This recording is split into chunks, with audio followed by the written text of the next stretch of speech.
Welcome everyone to Hunt the Habitat.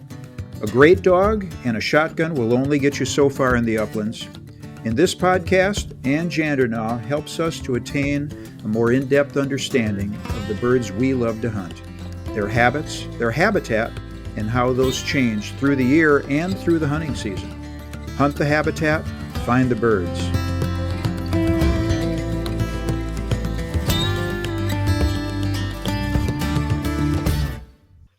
Hi everybody, this is Hunt the Habitat with Ann Jandernaw. My name is Steve Blazer, and this podcast is our opportunity to spend some time with one of the most knowledgeable people in the ways of upland birds, their habits, their habitat, Ann Jandernaw. And Ann, it is a pleasure to be with you here this afternoon. How are you doing? I'm doing good, Steve, and the same as with you. It's really nice that we can get together and talk about what we both enjoy and what we know our listeners enjoy as well. The season's too short, so this is our way of continuing it. This is our way of making it through the off season. At least we get to talk about what we've left to do. Steve, how did you start out grouse hunting and your background there? Well, I'm from eastern Wisconsin, and I near the Sheboygan area, and I used to be a crazy, passionate bow hunter, and spent a lot of time pre-cell phones, where I would disappear into the woods for a couple of days, much to my wife's chagrin, and got my first bird dog, a Ryman setter, about 17 years ago, and I was smitten, and I have not spent the time with my bow that I used to ever since then. I really don't even bow hunt anymore. It's in the fall, I just want to bird hunt, and be it woodcock, be it grouse, occasional trip out west for pheasants. It's kind of become my passion. That's neat. I started up without a dog, walking up the birds, where I was running logging crews up in Michigan. And it was usually, back then, you could take the shotgun in the company truck. No one thought anything of it. Even my dog would go with me. And it wasn't a bird dog. It was just a mix. It had Doberman in it as well. But the dog went everywhere with me. And it was just a really nice, fun time after work to grab something to eat. And of course, it was usually 2 or 3 candy bars for me and a pop, and had run out to the woods. And that hasn't changed a whole lot. I was going to say, for a lot of us, that hasn't changed a bit. No, I still have a sweet tooth, way too much of one. So I never figured I'd be into it this much, but, life has a way of directing you in certain directions, and then all of a sudden things just seem to happen. One of the things I'm going to tell the listeners here is that it's called Hunt the Habitat because for me, and those that know me and what I do, and besides, I guided for grouse for around 20 years plus now. I don't guide as much as I do training and raising bird dogs, but I also do the mapping with the Scout and Hunt maps. And my focus has been, due to forestry, really, is habitat. And I had a gentleman that I was riding with. We were headed out. I had hopped in his pickup truck, and of course, I looked at the truck, and I immediately had truck envy because it was a beautiful pickup truck, and I like pickup trucks. So we were talking and going down the 2 tracks, and then all of a sudden he said something. He said, and he had a southern accent, and I'm not making fun of it, but he had a really neat way of saying it, was, you can have the best gun, you can have the best dog in your back seat, but if you don't know where you're going, you're just going for a walk in the woods. He's absolutely right. So true. Yeah. So true. It's one of those things that you don't think about it that way, but it is. And one thing I've seen is that if you know where you're going to hunt and you can have a feel for what the habitat is like before you get there, you can literally start making plans. And it's not, your trips and your vacations aren't wasted. With the mapping and stuff that I've done over time, that's sort of made me focus on habitat. I never dreamed I'd be working with habitat as much as I do. I enjoy it. The Hunt the Habitat is my way of trying to help hunters visualize habitat, possibly, and the qualities of habitat, and understanding the bird and what they're hunting in order to have a more successful hunt in the fall. And I would say that, again, my first interaction with you, and you probably, I'm sure you don't remember this, but back 15, 17 years, the first bird dog of mine, that Ryman, was a puppy. I did a 4-hour seminar with you. A buddy of mine and I We were hunting up in the Park Falls area. We spent 4 hours with you looking at maps, learning about maps. You took us out in the woods. And I guess I'm just trying to say that I don't think there's anybody around that has done a better job of trying to teach hunters what to look for in the woods in a very granular way, in a very specific way, not just find the clear cuts, but what are we looking at? What are we looking for? And you've been at this a long time. And, a great many of us have worked with your maps and listened to you speak, and you've been on podcasts and you're on YouTube. And again, you have spent an amazing amount of time trying to teach us, which is a tall order for many of us. We're not that sharp sometimes, but you've spent a great deal of time teaching us what to look for, because we can't spend the time in the woods that someone like you can. Oh, I appreciate that. I guess it all stemmed back, and told you about this earlier, how I took the trip. There was no forestry jobs when I got out of school, so I went to work for Donald Cook Nuclear Plant in Lower Michigan, and I was doing security. And so my first security job, finally I got a vacation, and so I thought, oh, it's fall. I'm going to go back up north, and I'm going to run all the trails that I miss, and I'm going to go hunting. Needless to say, everything had gotten old, and where I used to find the birds weren't there, and it was the worst first vacation of my life I could have ever had. And that sort of started it. I mean, how was I going to prepare or think about preparing for the next vacation? Certainly didn't want it to end up like the first one. It sort of started there, but it's taken a lot of twists and turns and everything, but I think the biggest thing is I am doing things right now for this coming fall. And I think we've got to give the listeners a best as I can a picture of what little bit of what the winter was like in my area. Now you got to remember that doesn't mean it was like that all across the upper Midwest. I can only speak for my little spot in the world, but I can tell you what I look for. So maybe in turn that someone else down south, they call up to an area and they're wanting to rent a cabin. It wouldn't hurt to ask a few questions, or even talk to a DNR individual, or talk to them or snowmobile club or someone and say, what was your winter like? So if I was going to ask what the winter was like and I lived farther south, I would ask first, did you have a normal winter for snowfall? And I would say here, yes, we did. And then the next question would be, did you have a lot of ice? And if they said no, that's good. And was it heavy, wet snows or basically light and fluffy? And I would ask those questions, because a grouse isn't going to dive into a snow that's hard packed. They like the fluffy stuff. But then on second part is that if he dives in, is he going to hit an ice shelf? And what I mean by an ice shelf, it's like you start out with the snow, and sometimes your first snow is wet and heavy because it's in December, and that happened this year. And then, so that's crusty, but then you'll get some fluffy stuff on top of it, and maybe you get 6 inches, maybe a foot, and then all of a sudden you get a break in the weather, and it warms up and it rains. That's an ice shelf, followed by fluffy snow or heavy wet snow, you don't know which, on top of it. The question would be is how many rain occurrences do you have in that depth of snow that you're looking at? And what you can do is you can ask people about this. But if you happen to get up north, I know it's too late right now because we're into spring, but what I do is I go out and take a shovel and I dig a hole in the snow all the way down to where I can find dirt. And then I take the face of the shovel and just literally form a face right on that snow. It's like cutting a cake. And then I go and I fluff off some of the top. For me, I found an ice shelf.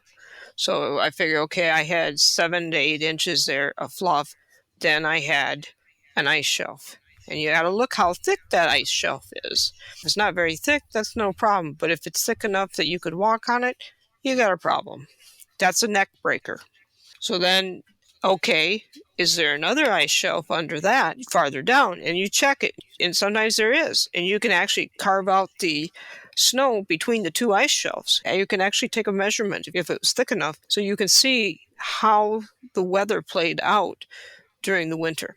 And then most of the time when you get way to the bottom, it's going to be the ground was still probably warm, possibly, and the snow will be crusty. So where I lived, we had multiple ice shelves. They weren't horrible, but they weren't that great either. But there was one thing to consider is that it was not that cold. That's the other thing I would ask the people where you're going to travel to. Well, how cold was it? Did you have the normal amount of days where it was below zero? Or was it sort of a warm winter? We only had probably maybe 10 days that were maybe 15 at the most that were below zero, and maybe only 3 or 4 that was below 20, which is really unusual. Call that good or bad? If you have a warmer than average winter. I think it helped because, one, that means the normal part of the day was probably a little bit warmer. So, talking about how the winter went, it's been a late winter, and it was, we were all ready to say what a mild, easy winter everything was, and then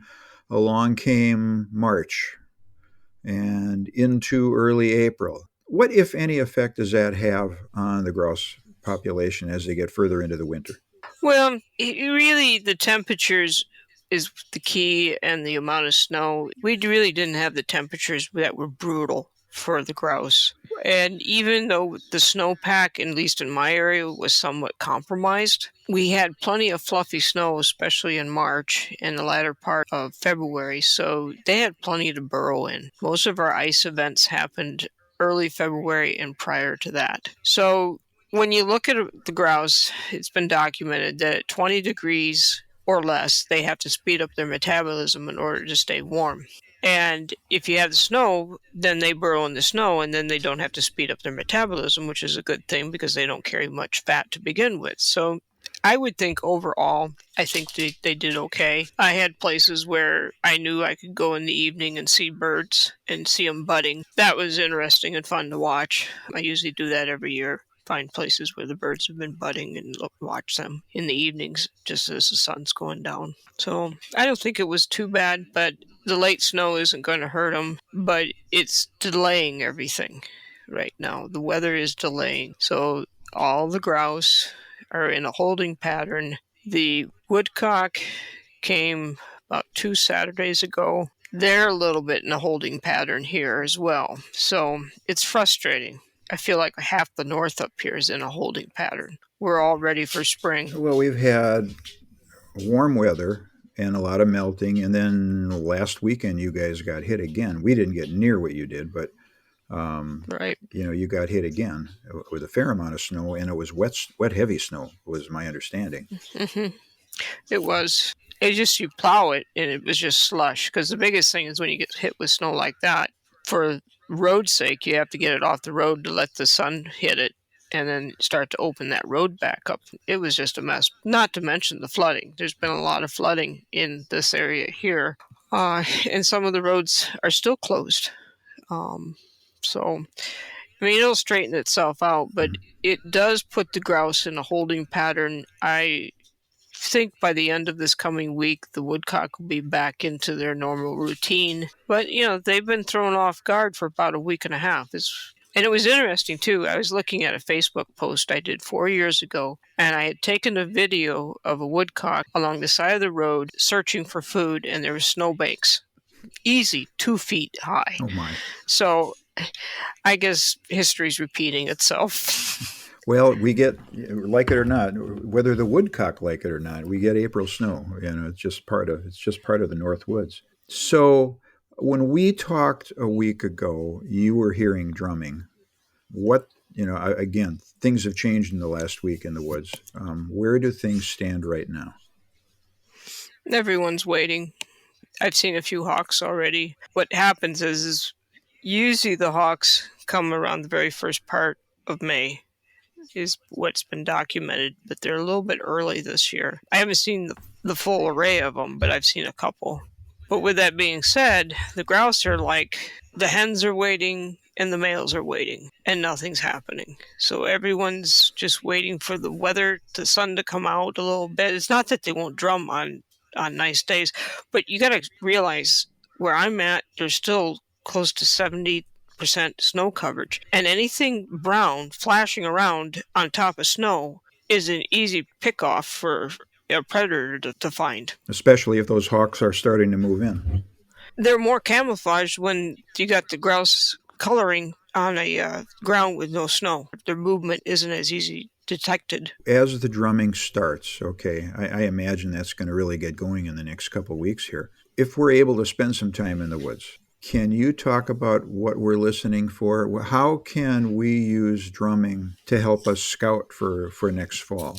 Okay, that's fun because that's one of my favorite things to do is to do my own drumming counts. And I'll spend time looking over my maps and checking the age of my cuts and looking at the other cuts that are around them and what age they are, and looking at the harvest dates that are on the cuts. And by looking at that, I'm able to analyze areas where a population would have built up. So if I'm looking at my maps, I can see my prime habitat, and like say there's a 2010 cut, and maybe there's some 2012 cuts in there and stuff like that. So I know this area has the potential of starting to build up habitat.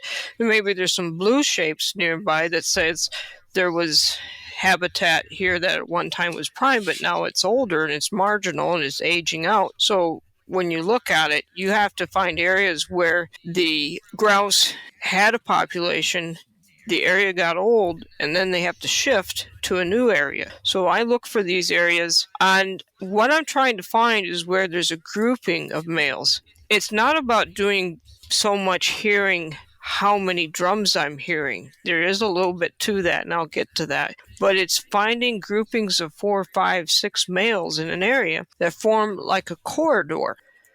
Because the male's habitat's roughly 8 to 10 acres. And that habitat has to support him year-round, no matter what the weather, no matter what time of year. He's got escape areas, he's got food areas, he has loafing areas, he has areas where he'll sun himself, he'll have a dusting bowl, he'll have all the things he needs in one area. So when you look at this, each male has its own habitat, and each male is not going to interact with the other males. So the big deal is that finding these areas is the areas where the hens went to late fall. So when you lose all the lettuce, so to speak, and the green tips of the ferns and all that on the ground due to multiple frost, that's when the birds, the females, will go in amongst the males and go into their habitat, because the males have the habitat that supports the grouse through the winter. Okay. So what I'm looking for is the more males I have, the more hens that will probably move in groups through there. Now, there's also a responsibility when you're doing this in the fall, is that you got to remember this is an area where the birds hang out for the winter. You don't want to go and shoot every blasted bird in there. You need to leave something for seed. And the later the season goes, the more females, they're the ones that are grouped up. It's not the males grouped up, it's the hens. So you got to be conscious of it. If you pull 3 females out of there, you probably have lost 24 chicks. That's the potential on a good year of what you could have lost there. So you set the population back, and don't ever figure you're the only one hunting it. You usually aren't.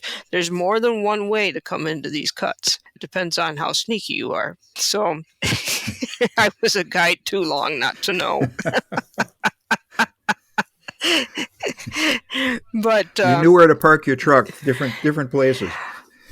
Oh, you had to, because many times when I was guiding and I knew it was sort of a busy road, I would tell the client, I said, park as close to the license plate so people can't read it. I don't want them to know you're with a guide. I said, I want that out-of-state plate showing. And they would just laugh, okay. and they would do that. So I would always try to do that, or sometimes I'd go and park my truck on another lane, jump in with the client, and then go down to where I wanted to go. And I would block access so someone would think there was someone, I'd have to do whatever I had to do because I was guiding to try to make sure that I had all my I's dotted and all my T's crossed. But when you look at these areas, typically the males are spaced 150 to 160 yards apart. So when you have that, you basically have an area where you're starting to get a population built up. So if you have 5 males and you have like 6 to 10 females, that's a lot of birds in that area. So then think about it let's just say the average success maybe is five little chicks out of the group that live, and maybe you get six females. That's 30 chicks. You've lost a couple females or whatever. You're looking at really upping the potential of that area. So I would always come in at different angles, because sometimes the birds get pushed to the back, and I'm trying to go from the back to the front sometimes. Or if the weather's inclement, I know the birds aren't going to move too far from the conifer cover, and I would try to come and do a J hook to the back and then work to the front, just in case they had gotten pushed before I got there. So you need to not get in the mindset when you go into a cut that, oh, I found every bird there. Mm-hmm. You don't. You never do. And you got to look how everyone else is going to approach it, because it's going to look like a cattle trail. Look for the grass that's being pushed down. Look for the tracks in the mud. Look for the dog prints. Look for the twigs that people all this time break off. Mm-hmm. So many people go down and they're breaking twigs as they go. And you look for any place that there's mud to see boot prints that aren't your own and weren't your clients. Because I'd always look at my clients' tread on their boots, so I'd remember that. So yeah. So really, when we're in the woods in the springtime, though, when we hear multiple drummers in an area, since the males really rely, they don't move around. Okay, they establish their territory. When we hear multiple drummers, that's an indicator of good habitat. That's an indicator of That's correct. habitat that can support a lot of birds. Is what we're listening for here. Right, and that's a treasure trove. That's one of those things that you don't brag about at the bar. No, yeah. So what we're really, really looking for as we walk through the woods in the spring is not just a lot of drumming, but a lot of drummers. And that's an indicator of good habitat that will support the birds year-round. Correct. The other thing, too, is take time to look at the areas where you're finding the drummers. And if you find a log, look at the habitat. Look how far an area is from the lowland, and how far the upland is away, and the different food sources. When you see birds, you need to look at the habitat, and it's sort of like imprint it in your mind what good habitat looks like, because you'll learn so much from that. You'll find yourself shifting and basically looking at an area and saying, well, this isn't nice. It's sort of a little more open, but over to the right, it looks like I should shift there with my dog. Okay. Yeah, I've heard you talk about this before. When you find a bird, why is the bird here? Ask yourself the question. Right. Yep. There'll be sometimes you won't have an answer for it.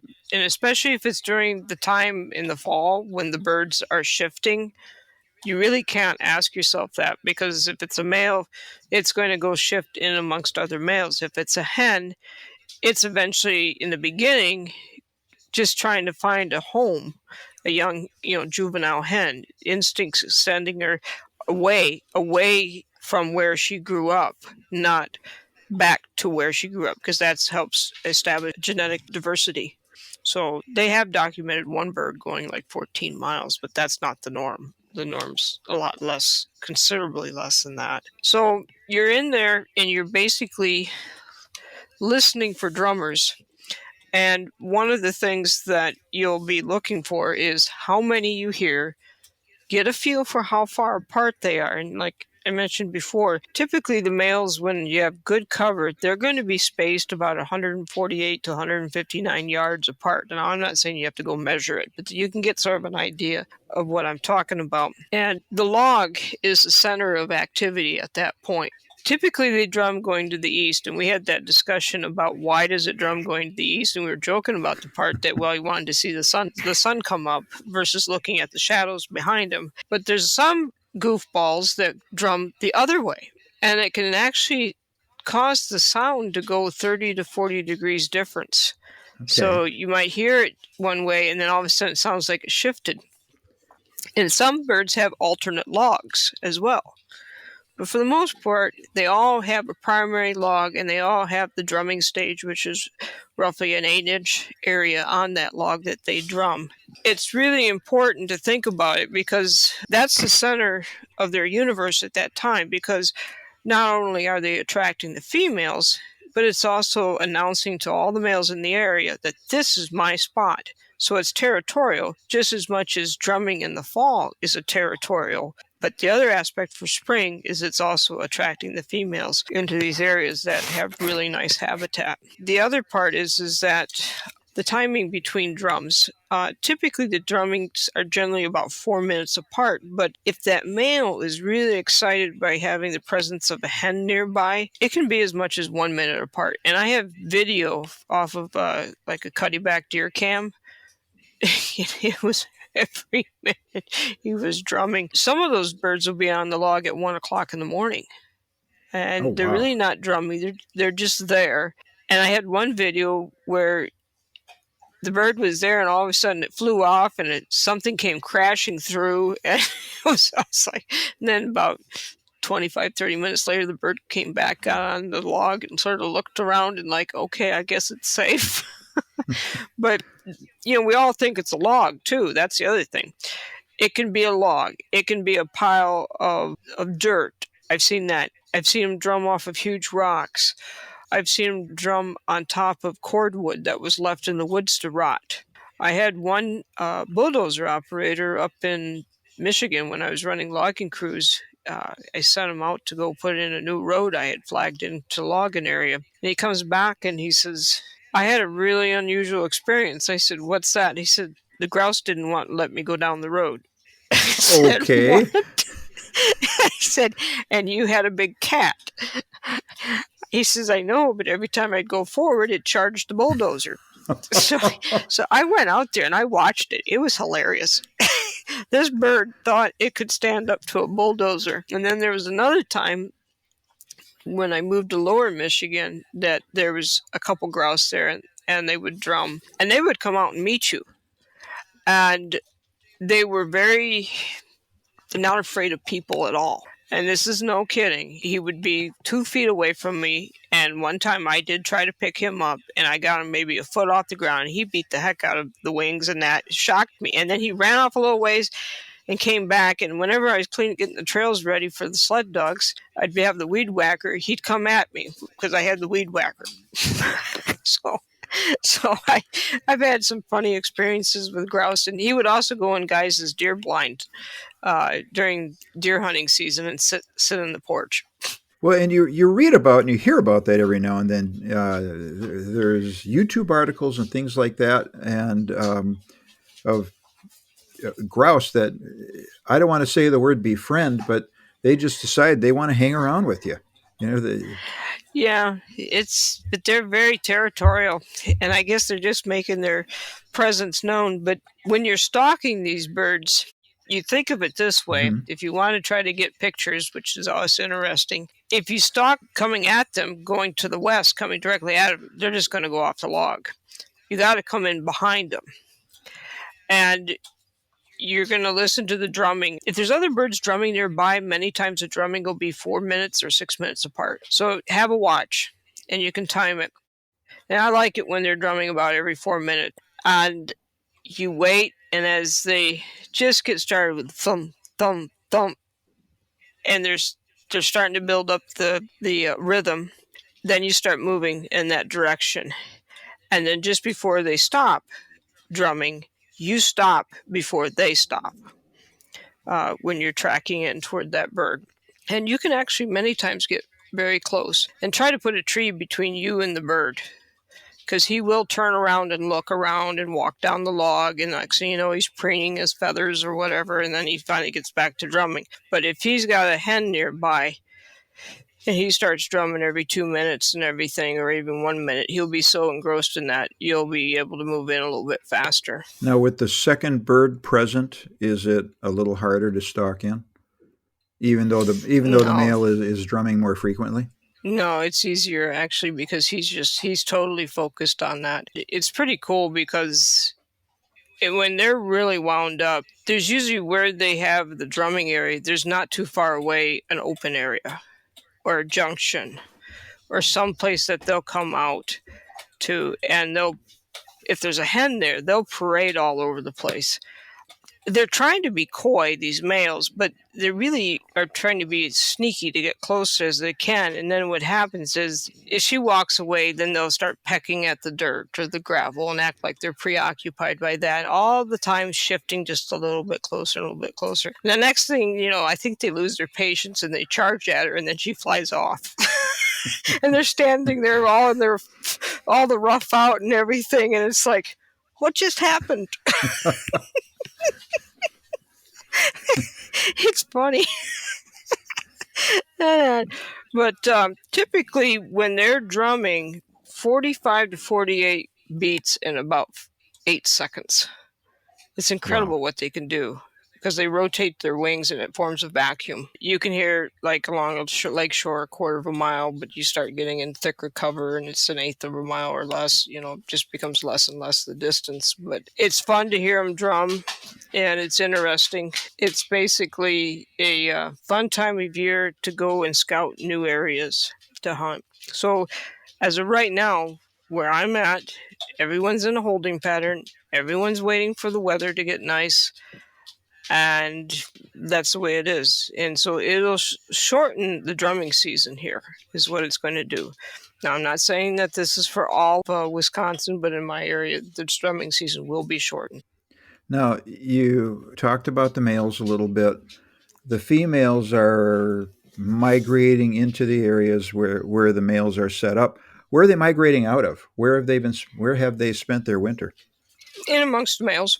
Okay. So they've been in the male's habitat, and they're going to find a suitable male, and then once they get the mating done, many times she may go 150, 200 feet from the drumming area with the male that she just mated with, and sometimes she's a half a mile away.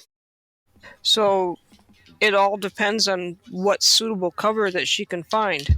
She will find something that's sort of open, something that's near male aspen buds, because that is a major food of choice up here. It's those flowering catkins. Okay. When the male aspen buds open up and they have a catkin, almost like a cottonwood catkin. I didn't know that. I associate aspen catkins with a winter food. I didn't realize that was a spring thing too. Okay, it starts out as a bud, and then when it gets warm, it becomes a catkin. Okay. So the bud opens up, produces the catkin, and it's extra seeds and everything that float all over the place. Actually, the sides of the road will look like it has snow on it from when there's so many catkins that are just drifting all over. It's like cottonwood, how that gets, because that's a major food source for them. Bears like to eat catkins. I've seen porcupines eating catkins. So with all that being said, the female, she's going to hang around by the nest, and she'll take a few steps away from the nest, and then she'll fly to wherever she's going to eat. She relies on her cryptic coloring to blend in to the foliage and maybe a log or a tree, and she'll put herself right up against that area. A lot of times you can walk by and they won't even flush within 10, 15 feet of them. Gordon Gillian talks about one time when he had students out at one area and they were all sitting there eating, and they looked behind the log they were on and there was a hen. Oh, wow. That had to be cool. In fact, it was my forestry teacher, Tom Kelly, up at Michigan Tech, took me and a couple of the other kids to see their first grouse nest. It's a neat time of year. And I call it the spring shuffle because the hens are breaking apart the group. So the group is breaking up.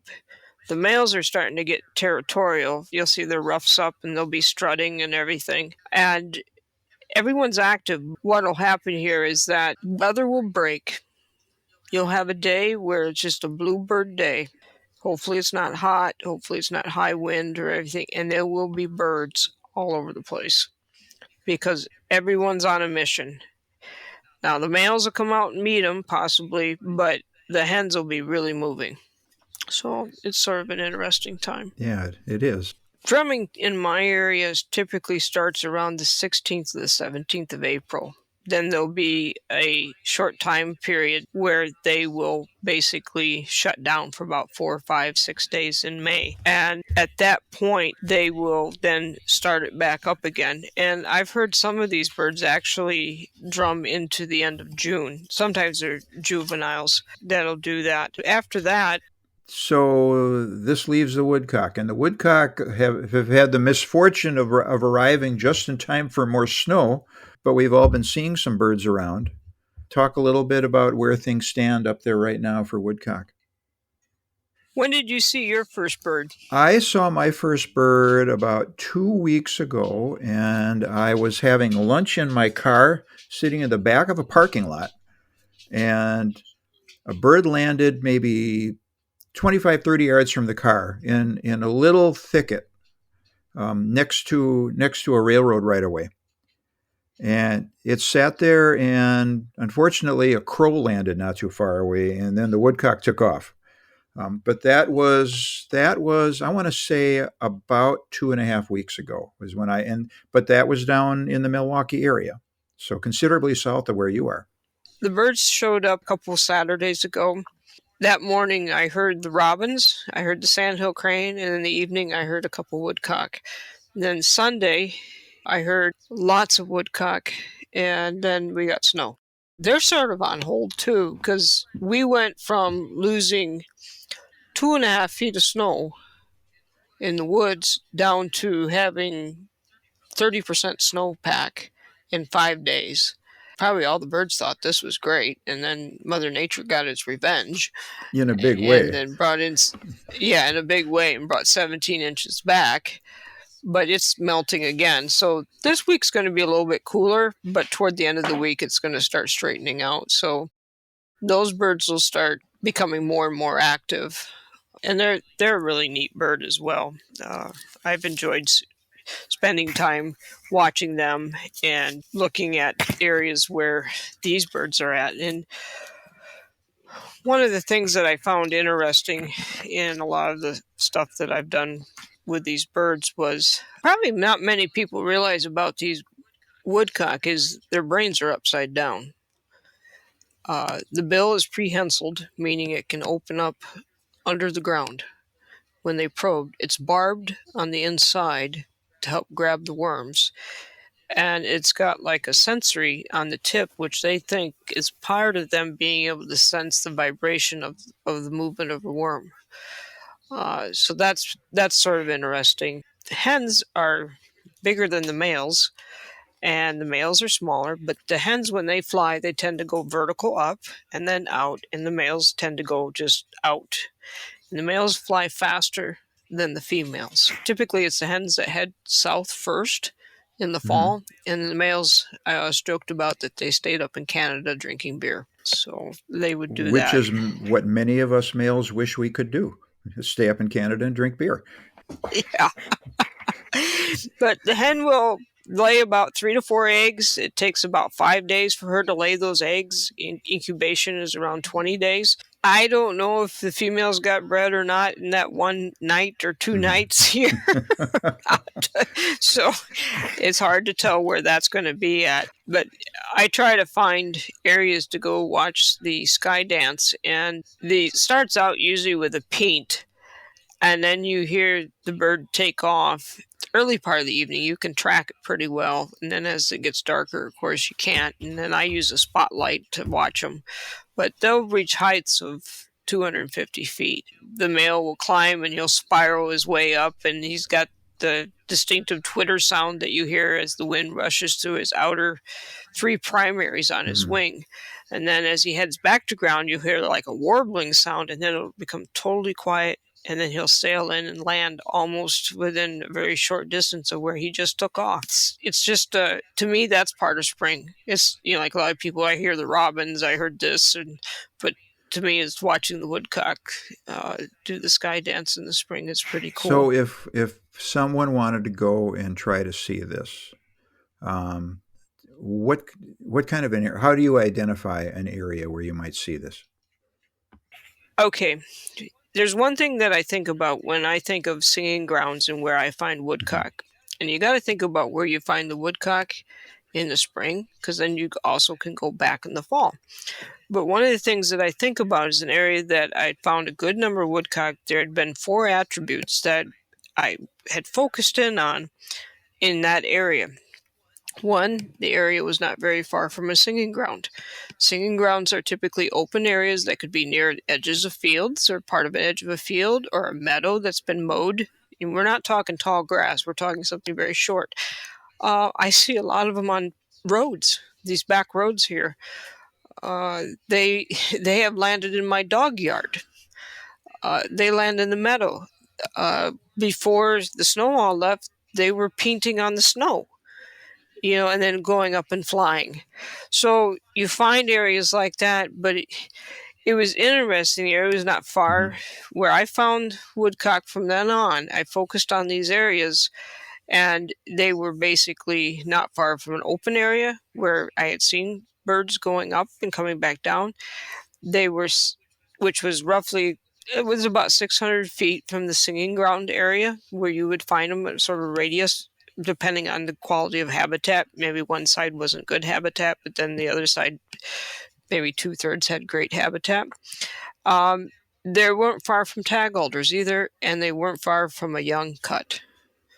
So for me, the consistent part, it was an 8 to 9 year old cuts that I was looking So at. the sort of thing that Uh, you're more or less the sort of thing that you're looking for in the fall, but you're looking for right.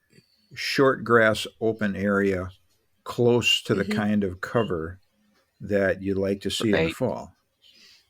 Right. That's right. And you got to think about it. They're not wanting this all closed in. They want to be seen.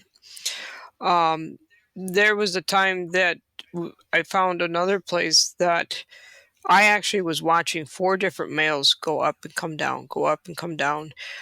And all of a sudden, I shined the spotlight in toward the young cut, another really young cut, and there was eyes. That was the hens that were there, and the males were putting on the display and coming up, going up and coming down, and doing all that, and that was really cool. But it was a flight, and I went back about 2 or 3 days later, and there was only 2 birds, and the rest of them were all So gone. you bring up a really interesting point. So the birds that are doing the singing, that are doing the sky dance, they may not necessarily be local birds. They may continue their migration north into Canada.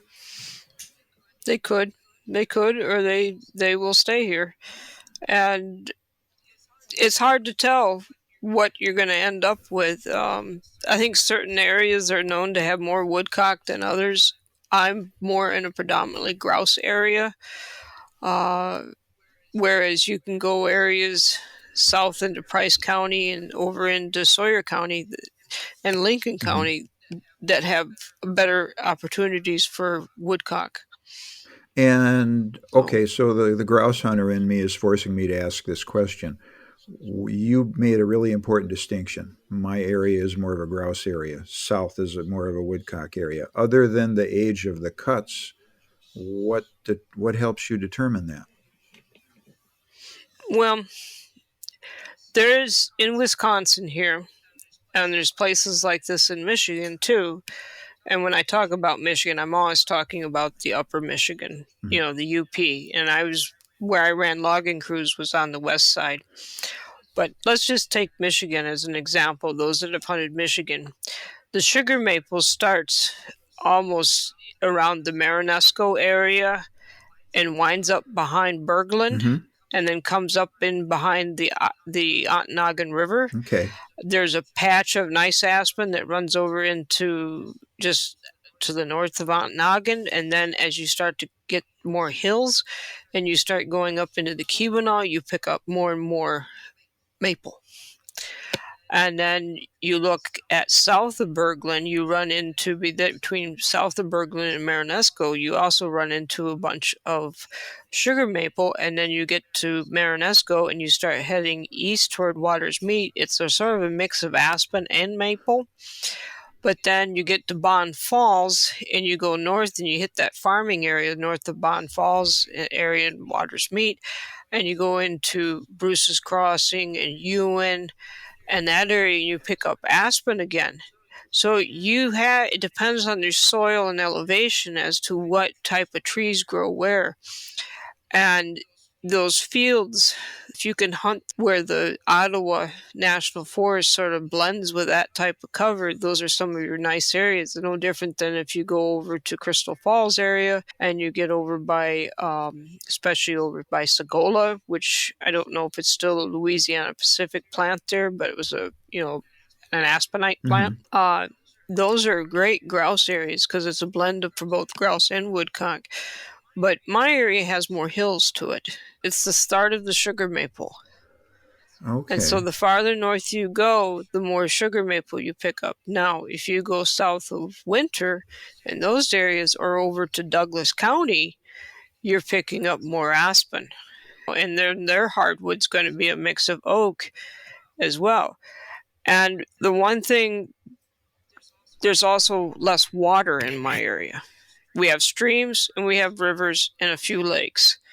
And our ground doesn't have as much clay in it as over by the south of Winter, because you're getting into farming a little bit Hmm. again, but with lots of woods. And the same thing with Price County, you get into farming and lots of woods, big blocks of woods. The same thing happens over in Oneida and those areas, and you get a nice mix of woodcock and grouse in both those areas. Whereas I don't have as much nice woodcock land where I'm at. They'll be here, but I won't ever get consistently the numbers of woodcock that you hear people get, like, you know, over in Winter or down around Skinner Creek in Price County and other places like that. It's different what grows where. And so it's soil related and it's elevation related. And it seems like the areas that you find in the Midwest, more woodcock, don't have a lot of elevation to them. Because once you start getting, if you think of it this way, you start out with water, you start out with a swamp next to it, a cedar, or maybe just grassy area, and then you get a mix of aspen. And then if it sort of stays leveled out, that aspen area is going to get bigger with some conifer or whatever in different stages of aspen. But if you start to increase the elevation, then the maple starts coming in and the oak starts coming in, and you have that transition again. And I tend to have more bands of it in certain areas, and we have a lot of rock here too. Hmm. So it's if you look at where the maple is, it forms lines of where you're going to find birds and find woodcock, and that's why it's different. So, and I've heard you talk about soil in the past. That's probably a great subject for a future podcast because I've heard you Yes, delve into great, yes. great detail about that. We'll have to explore that another time. Well, I think right now, if people can understand what these birds are going through right now, and it's a very delicate process because the research Gillian did was that 1 in 1,000 birds will make 6 years of age, but half of that 1,000 birds will be gone by the second year. Wow. So, yeah, the statistics are not in favor of the birds. Everything wants to eat them. So, Yes. Oh, that's a good point. Everything wants to eat them. Rabbits. rabbits. Yes, we got to talk about, it's not particularly rabbits, but snowshoes. The Okay. snowshoes right now are white and brown. They're still not totally turned back to brown. And the weasels are still white and brown right now. And I've eliminated 2 skunks this week. They came back. So we have 2 less skunks in the area. But snowshoes. Now, it used to be a long time ago. I don't know if the DNR in Wisconsin does this anymore, but they used to do a snowshoe survey. And they found out that when you had more snowshoes in an area, that also the grouse were better off because obviously there wasn't the pressure of everything else trying to eat the snowshoes. The snowshoes were a little easier to get to versus something that can up and fly away. So snowshoes and grouse are at the bottom of the food chain.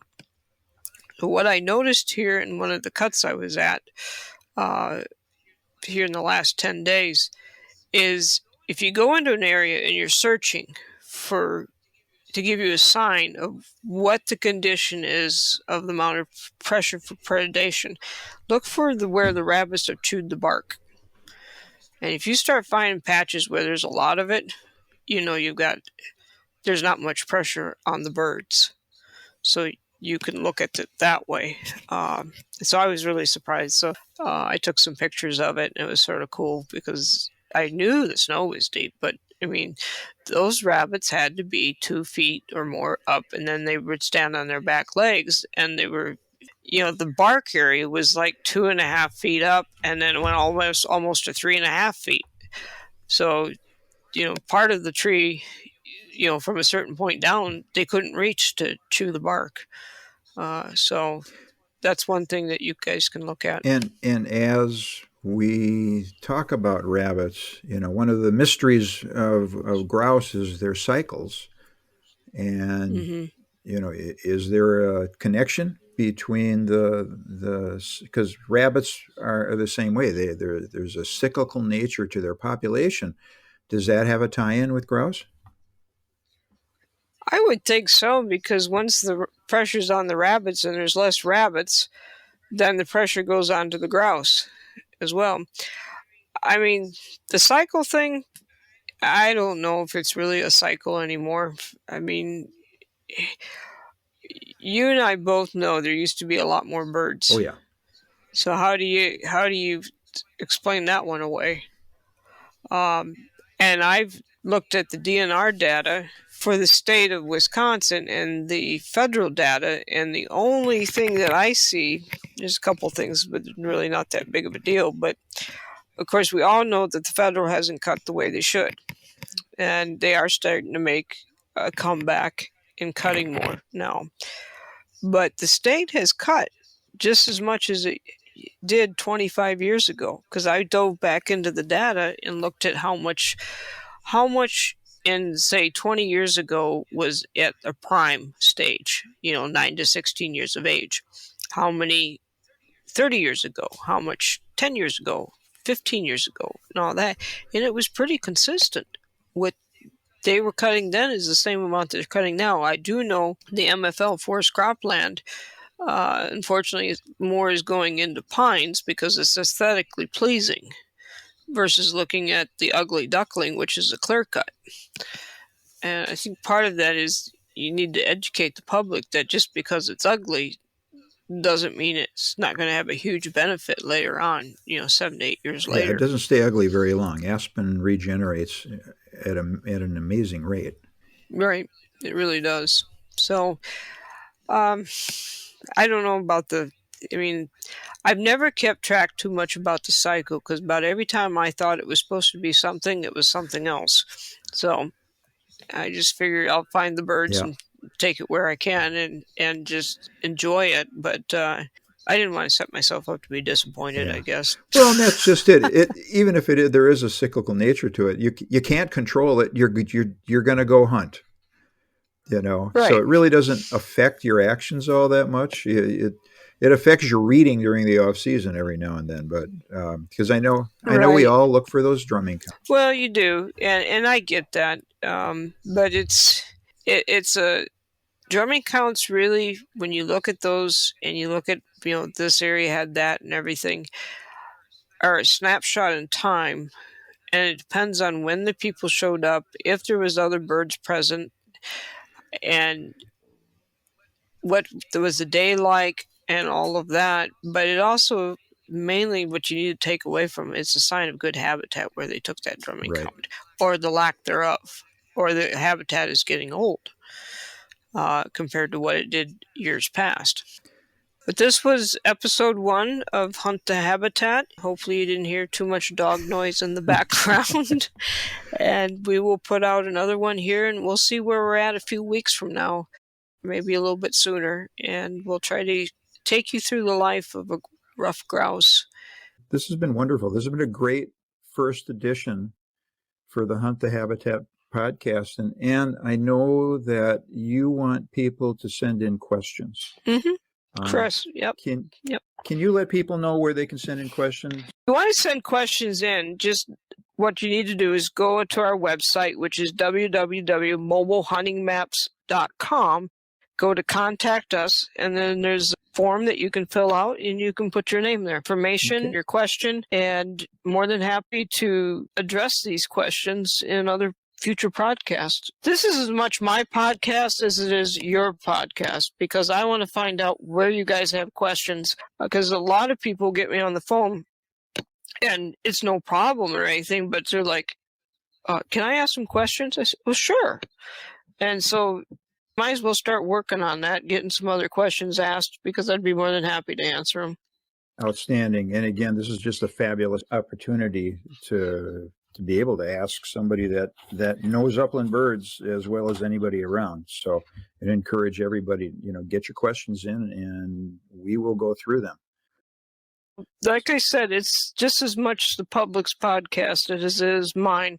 There's not the time to do the seminars like I used to. This is a much better platform. I don't have to leave the kennel. Thank you. All right. Well, I'm going to thank everybody for listening this evening, and we look forward to our next podcast. And everybody remember to hunt the habitat. Take care now.